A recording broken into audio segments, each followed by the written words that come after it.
Hindi tumitigil ang Philippine National Police sa paghahanap kay dating Bureau of Corrections Chief Gerald Bantag.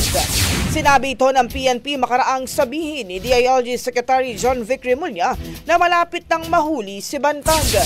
Ayon kay PNP spokesperson Brigadier General Jean Fajardo, may mga natatanggap silang impormasyon hinggil sa lokasyon ni Bantag, partikular na sa norte. Bagamat wala pang indikasyon na nakalabas na ng bansa si Bantag, batay sa Bureau of Immigration, hindi naman isinasantabi ng PNP ang posibilidad na gumamit ito ng backdoor para makalabas ng bansa. Muli namang nanawagan ng PNP kay Bantag na sumuko na at harapin sa korte ang mga akusasyon laban sa kanya. Si Bantag ay pinaghahanap ng batas dahil sa kasong murder kaugnay ng pagpatay sa broadcaster na si Percy Lapid.